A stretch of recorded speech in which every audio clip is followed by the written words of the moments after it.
ना कहीं जो आपसी सौहार्द है वो भी कहीं ना कहीं बिगड़ सकता है। लेकिन साफ तौर पर वो यू टर्न लेते हुए भी नजर आए। उन्होंने कहा कि सिर्फ विचारों की राजनीति है, लेकिन आज खुली चुनौती उन्होंने करणी सेना को कहीं ना कहीं दे डाली। उन्होंने कहा कि अध्यक्ष आ रहे हैं 19 को, यानी कि अखिलेश यादव 19 तारीख को आ रहे हैं, फिर दो हाथ होंगे।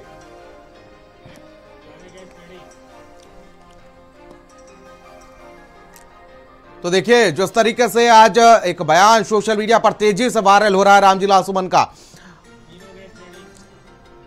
उन्होंने एक बार फिर से खुली चुनौती दे डाली है।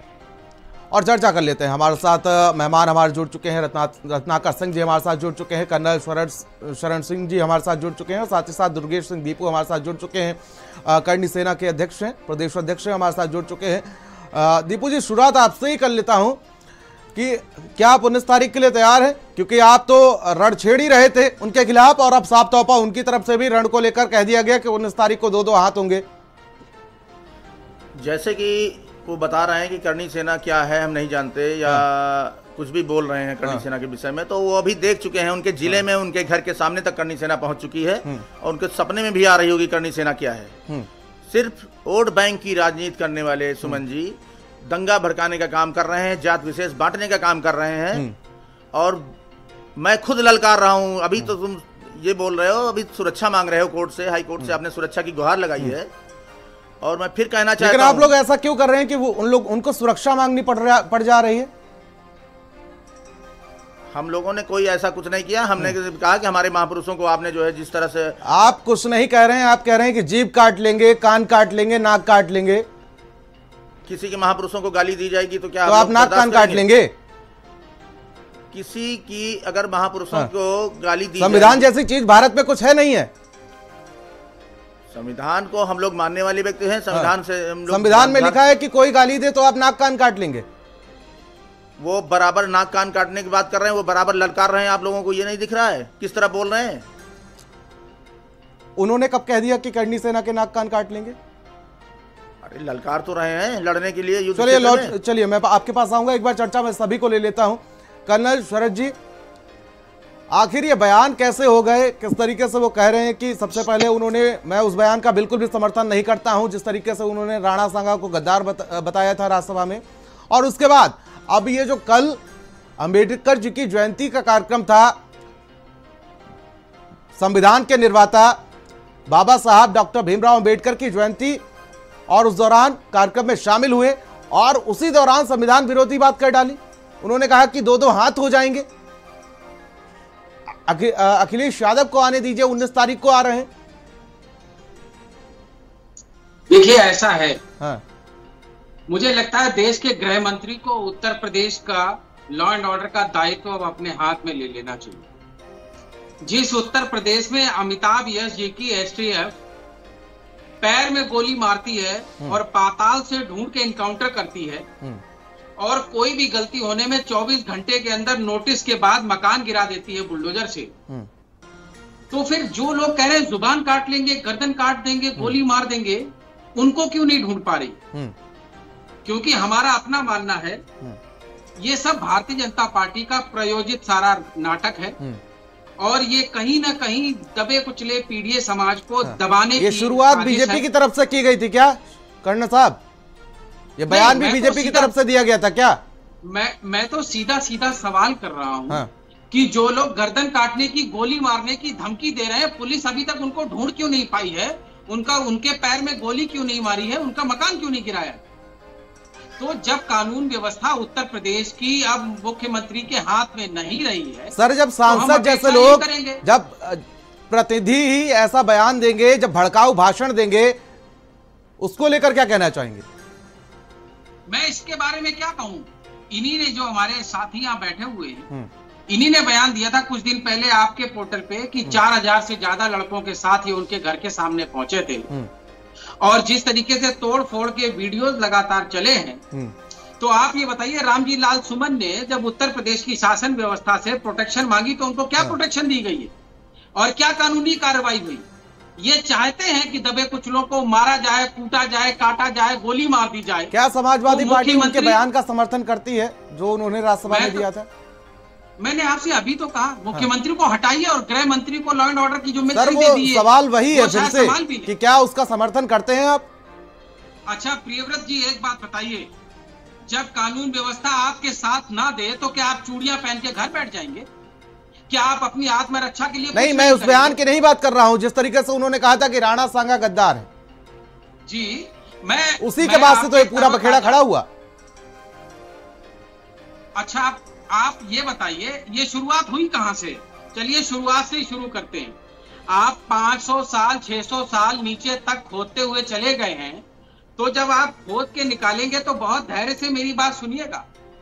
राजा मान सिंह अकबर के नवरत्न थे और उनकी ही पीढ़ी की दिया कुमारी अभी उप मुख्यमंत्री है राजस्थान में, और ज्योतिरादित्य सिंधिया के जो पीढ़ी दर पीढ़ी उनके पुरखे थे, उन्होंने रानी झांसी के खिलाफ मुखबरी की थी अंग्रेजों के लिए। तो अब इतना इतिहास में जाएंगे तो कहां तक जाएंगे? तो आप राणा सांगा को गद्दार बता देंगे, ठीक है, महापुरुषों के मान के साथ खिलवाड़ करेंगे। सुन लीजिए, अगर आप हर मुसलमान को जब बाबर बोला जा रहा था तो इस तो आप हर मंदिर के नीचे आप बौद्ध मत ढूंढेंगे। नहीं, अभी आप राणा सांगा के इतिहास पे जाएंगे तो मैं आपको, मेरे को दूसरे चलिए रत्नाकर सिंह जी को चर्चा में ले लेते हैं एक बार। रत्नाकर जी, आपके ऊपर कर्नल साहब आरोप लगा रहे हैं कि ये जो पूरा सब उनके खिलाफ जो प्रदर्शन करवाया जा रहा है सांसद जी के खिलाफ, ये सब आप करवा रहे हैं, आपसे उत्तर प्रदेश की कानून व्यवस्था नहीं संभल रही है। देखिए, मेरी आवाज मिल रही है जी? आपकी आवाज पहुंच रही है। देखिए, अभी आपने समाजवादी पार्टी के प्रवक्ता जो यहाँ बैठे हैं उनसे स्पष्ट 2 बार सवाल पूछा कि क्या राणा सांगा गद्दार थे, इस बात का समर्थन करते हैं आप? इन्होंने बताने से और कहने से इनकार कर दिया। इनकी प्रवृत्ति समझिए, इनकी प्रवृत्ति जो है औरंगजेब वाली है, और ये औरंगजेब के नक्शे कदम पे चलते हैं अखिलेश यादव जी। औरंगजेब ने जिस तरह से सत्ता शासन से हटा करके अपने पिता को और स्वयं की गद्दी संभाली, उसी तरह से अखिलेश जी भी अपने पिता को सत्ता से हटा करके बेदखल करके और गद्दी संभाली और सुप्रीमो बन गए। तो ये आज देश के महापुरुषों से अगर जरा भी सीख लेते तो इस तरह की बातें नहीं कर। आज जो है रामजी लाल सुमन जी एक सांसद हैं और संवैधानिक पद पे बैठे हुए हैं, लाखों लोग इनको चुन के भेजे हैं। इस तरह की भाषा का ये शब्दों का इस्तेमाल कर रहे हैं। कभी कहते हैं कि 2-2 हाथ कर लेंगे, कभी कहते हैं कि गद्दार थे राणा सांगा। अब मैं पूछना चाहता हूं, यहाँ पे समाजवादी पार्टी के जो प्रवक्ता बैठे हैं, कौन से व्हाट्सएप यूनिवर्सिटी से इतिहास का ज्ञान लेकर ये आते हैं? मुझे कौन से किताब में लिखा है, इस देश का कौन सा इतिहासकार है, ये बता दें मुझे कि उसमें राणा सांगा को गद्दार बताया गया है और राणा सांगा ने इब्राहिम लोधी को बुलाया है। ये कौन से किताब में लिखा है, यहाँ पे बता दें। एक बात सर, अब बात तो बहुत आगे तक पहुंच चुकी है। अब तो अखिलेश यादव के आगमन का इंतजार हो रहा है आगरा में। नहीं, वही कह रहा हूं। अब सुन लीजिए, अखिलेश यादव का कल ही में बयान सुन रहा था। अखिलेश यादव जी कह रहे हैं कि राम जी सुमन के अपमान को बर्दाश्त नहीं किया जाएगा। लेकिन विडंबना देखिए, एक समाजवादी पार्टी का सुप्रीमो राम जी लाल सुमन का अपमान को तो बर्दाश्त नहीं कर रहा है, लेकिन राणा सांगा को अपमानित उन्हीं का सांसद करता है, उसको बर्दाश्त कर ले रहे हैं। तो सोचिए कि इनकी मंशा क्या है। ये पहले दलित बनाम सवर्ण कराना चाहते थे, अब हिंदू बनाम सवर्ण कराना चाहते हैं, इसलिए ये इस तरह का स्टेटमेंट देते हैं। मैं प्रयोज जी एक बात कहना चाहूंगा कि जुगनू की कुछ औलादों ने सूरज पे प्रश्न उठाए, जुगनू की कुछ औलादों ने सूरज पे प्रश्न उठाए हैं, शेरों के मादों के आगे कुछ ग्राम सिंह चिल्लाए हैं। एक बार ये अपमानित करते हैं, दूसरी बार आकर माफी मांगते हैं। लेकिन जिस तरीके से प्रदर्शन किया गया उसके बाद लगातार सवाल उठ रहे हैं सरकार पर। रत्नाकर जी, उसके बाद लगातार सवाल उठ रहे हैं कि जो लोग नाक कान काटने की धमकी दे रहे हैं, आप उनको चिन्हित नहीं कर पा रहे हैं। देखिए, इतना बड़ा विशाल जो रैली हुआ क्षत्रियों का, निश्चित रूप से कुछ आक्रोश में लोग कहे हैं, ये मैं इसे इनकार नहीं करता हूं। लेकिन आखिर में इनको भड़काने का, उकसाने का, बरगलाने का काम किसने किया है? तो आरोप तो आपके ऊपर लगना जाहिर सी बात है, लाजमी सी बात है।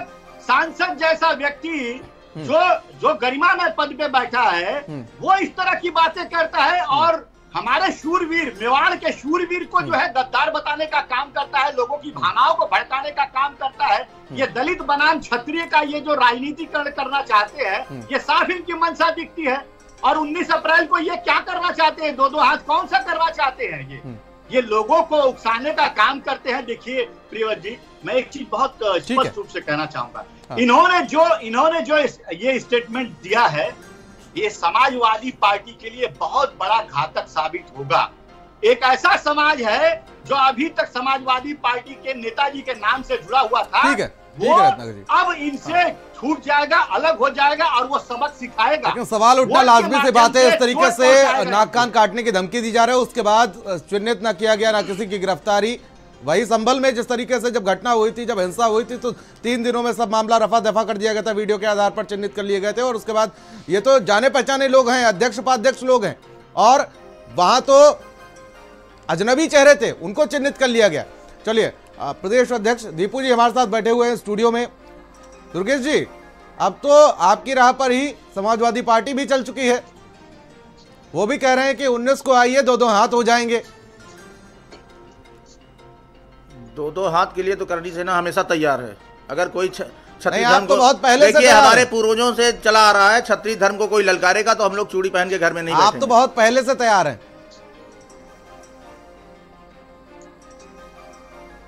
दुर्गेश जी, हाँ बताइए। आप तो बहुत पहले से तैयार लग रहे हैं। हम लोग बिल्कुल तैयार हैं। अगर इस तरह ललकारेंगे, इस तरह हिंसा की बातें करेंगे तो इसके लिए तो हम लोग विरोध करेंगे ही। हिंसा फैलाने की बातें करते हैं, जात बांटने की बात कर रहे हैं। हाँ। सुमन जी, हाँ। जात बांटने की बात कर रहे हैं।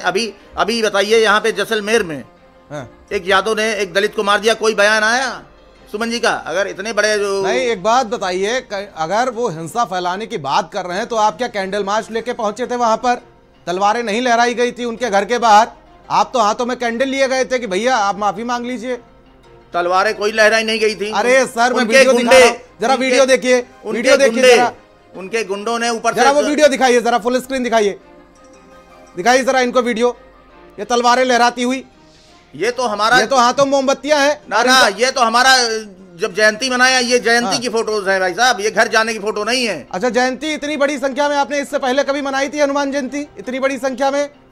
जयंती हम आप राजस्थान में देखिए, इनसे आज अभी 5 लाख थे, कम से कम 10 लाख से जयंती मनाई जाती है राजस्थान में। देखिए, मध्य प्रदेश में देखिए, आपने देखा हो तो देखिए। अच्छा, उस बयान पे भी आ जाते हैं आपके, जो नाक कान काटने वाला था, ये संवैधानिक बयान है? तो किसी को ये भी अधिकार नहीं दिया गया है कि संवैधानिक बयान है, उसको इस तरह के गद्दार कहा जाए। किसी के माँ बाप को गाली दी जाएगी, कोई बर्दाश्त करेगा? जी सुना आपने? देखिए रत्नाकर जी, ऐसा है नहीं, अभी दीपू जी की बात कर लेते हैं। दीपू जी ने इस तरीके से बयान दिया। हाँ, मैं इसी पे बोल रहा हूँ, मैं मुद्दे से हटूंगा नहीं, मैं इधर उधर की बातों में फंसूंगा भी।